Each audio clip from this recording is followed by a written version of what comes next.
তারুণ্যেরা করে না তো বুলেট বোমার ভয়, দমন পীড়ন করবে কত হবে তারই নয়।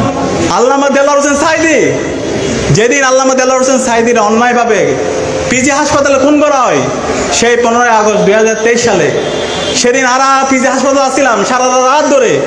আরা চেষ্টা করি আর আল্লামার নিয়ে ঢাকার মধ্যে জানাজা করি বললাই, সর্বশেষ আরো নফারি আর সাউন্ড গ্রেনেড মেরকে।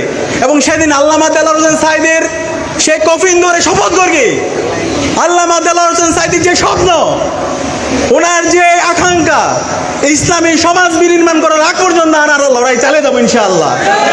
এবং সেই জানাজা উপস্থিত আসছিলাম, ওনার যে কবর দিয়ে সে কবর পাশে আসছিলাম, আল্লাহর কাছে দোয়া করি ইনশাআল্লাহ, আল্লাহ তাআলা আমার দোয়া কবুল করবে ইনশাআল্লাহ। সে জায়গায় অনুরোধ করলাম, আরা যারা ইসলামী আন্দোলন করি, আরা এখন শুধুমাত্র আরা যারা আছে নিজেদের মধ্যে তাহলে নব, সমাজের সর্বস্তর মানুষের মধ্যে আরা ছড়ে দেওয়া করিব, তাদের সমস্যাগুলো আরা ডিল করা করিব। এবং আরা যে অসৎ, আরা যে সৎ, আমাদের এই সততা, আমাদের এই দক্ষতা জাতির সামনে সেটা পেশ করতে হবে। এবং আমি বিশ্বাস করি আরার পক্ষে ইনশাল্লাহ সম্ভব। তো ওনার জন্য দোয়া, আনার জন্য দোয়া, শহীদদের জন্য দোয়া করিবেন ইনশাল্লাহ। আরাই আগামী দিনে ইনশাল্লাহ এই দেশের নেতৃত্ব দিবেন ইনশাল্লাহ। আসসালামু আলাইকুম রহমতুল্লাহ। আগামীর বাংলাদেশ ইসলামের বাংলাদেশ, আগামীর বাংলাদেশ বাংলাদেশ জামাত ইসলামের বাংলাদেশ।